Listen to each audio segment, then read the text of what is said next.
Bonjour à tous, bienvenue à notre écho du jour. Nous vous espérons en forme par la grâce de Dieu et l'assistance de son esprit. Nous espérons que vous avez passé un super et agréable journée et que la semaine qui commence démarre vraiment en force dans sa présence. Alors aujourd'hui nous venons auprès de vous avec une nouvelle question. La question est de savoir, depuis 1 an que j'attends, le frère a du mal à se décider que faire. Alors cette question d'apparence comme ça paraît être la question d'une fille ou d'une sœur qui attend que le frère se décide et se prononce. Alors, depuis 1 an, franchement, ah là là là là. La parole de Dieu nous dit que c'est lui qui trouve une femme, trouve le bonheur. Alors, c'est lui qui trouve une femme. Une femme ne se trouve pas toute seule. C'est l'homme qui trouve une femme.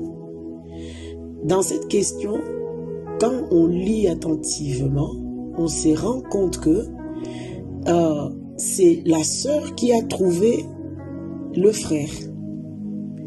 Et qu'elle attend finalement que le frère se prononce. Là, franchement, ça me fait vraiment de la peine, hein, ça me fait mal au cœur, parce que 1 an, c'est déjà énorme d'investissement, c'est énorme. Et ce que j'ai juste envie de dire aux sœurs et d'attirer leur attention, c'est que la parole de Dieu reste la parole de Dieu, au fait. Si depuis 1 an, mais c'est énorme, 1 an, mon Dieu, depuis 1 an, tu es en relation amicale avec un frère qui ne te dit rien, mais sache qu'il ne dira jamais rien, en fait. Il ne dira jamais rien. Parce que un homme qui a trouvé sa femme, la femme qui fait battre son cœur, ça lui empêchera de dormir. Ça lui empêchera comment dire, ça lui empêchera de se taire. Il sera tellement agité qu'il ne pourra que venir te voir pour te dire. Et d'ailleurs, de manière générale, ils sont trop pressés quand ils savent que c'est la personne. Là, c'est un autre débat, un autre problème. On a déjà parlé de ça dans nos autres publications où on demandait aux frères, lorsque tu as compris que j'ai trouvé ma perle rare, c'est elle, essaye de te taire, d'aller mollo, laisse-lui le temps de te connaître aussi, et après quand tu verras qu'elle est prête, là tu peux lui dévoiler ce qu'il y a dans ton cœur. De manière générale, un frère, un homme qui trouve sa femme, ça l'agite au-dedans de lui. C'est exactement comme Adam, hein, quand il s'est réveillé et qu'il a vu la femme en face d'elle. Il s'est pas recouché, en fait. Il s'est pas recouché pour dire c'est quoi ça, qu'est-ce que c'est, ok, d'accord, et il s'est rendormi et puis après il s'est réveillé. Non, quand il a vu la femme, il a bondi tout de suite en disant, oh, voici cette fois-ci celle qui est l'os de mes os, chair de ma chair. Au fait, un homme qui a trouvé sa femme a cette attitude-là. C'est pas une attitude de quelqu'un qui est endormi. Donc, ces frères que tu observes là, depuis 1 an, qui ne dit rien, sache qu'il ne dira jamais rien. Parce que il n'y a rien dans son cœur, en fait. Il n'y a pas de feu, il n'y a pas de flamme, il n'y a rien.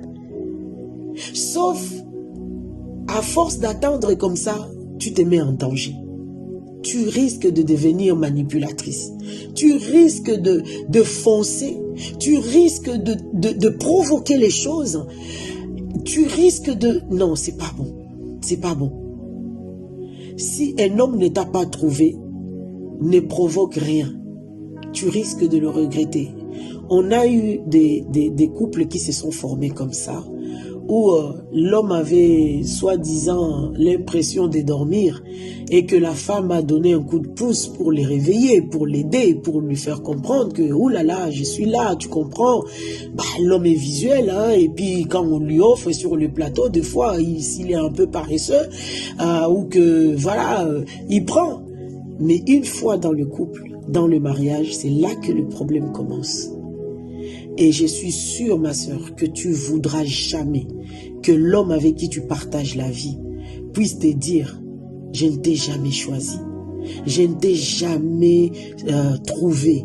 J'ai même pas souffert pour t'avoir. Je n'ai même pas prié, j'ai même pas jeûné. Tu es venu t'offrir à moi. » Il va même plus considérer. Tu n'auras même pas de valeur parce que ce qui donne la valeur à quelque chose, c'est sa rareté. Le fait qu'un homme ait pas souffert, mais qu'il ait cherché jusqu'à te trouver, c'est ça qui va te donner de la valeur à ses yeux. Mais si l'homme n'a pas cherché, n'a pas sué, n'a pas fourni d'efforts pour te trouver, un jour, il te prendra pour acquis. Il ne te valorisera pas. Tu as perdu trop de temps. 1 an, c'est énorme. À rester là en face d'un homme, à le regarder. Vas-y, parle, c'est toi que je veux. En fait, c'est toi qui les trouves. Et si c'est pas lui qui te trouve, je te promets que on a eu des cas comme ça. Il va te dire, je ne t'ai jamais choisi, je t'ai jamais cherché, je t'ai jamais trouvé. Je n'ai pas fourni d'efforts. Je ne te valorise pas en fait. Tu comptes même pas à mes yeux. Il n'y a pas de flamme.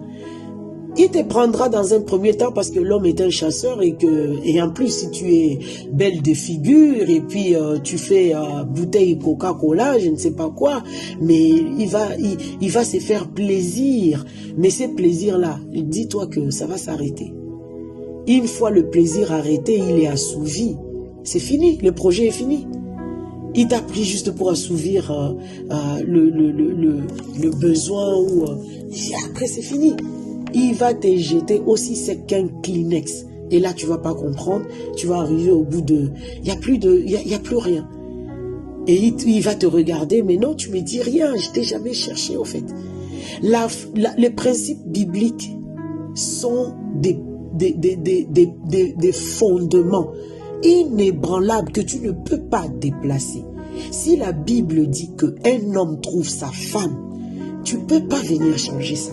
Tu ne peux pas changer ça. Tu ne peux pas. Essaye, comme on dit. Bon, peut-être qu'effectivement, il est peut-être endormi et que c'est vraiment lui. Alors va chercher Dieu. Va parler à Dieu. Va parler à Dieu. Et tu verras si au bout de X temps, il ne se réveille toujours pas. Mon Dieu, passe ta route. Ça veut dire que ça ne vient même pas de... Donc, le conseil qu'on peut te donner, c'est qu'on remarque, c'est que, voilà, le pilier de la parole, c'est que c'est un homme, on dit l'homme qui quittera son père et sa mère. L'homme, c'est lui qui trouve une femme. Ça part toujours de la part de l'homme. Et l'exemple d'Adam qui s'est réveillé, c'est lui qui s'est écrié, voici maintenant la femme qui est l'os des maisons. Donc sur la vérité des trois, sur la base des 3 témoins, on établit la vérité. Les témoins numéro 1, Adam qui s'est réveillé du profond sommeil, c'est lui qui a parlé en premier qu'il a trouvé une femme.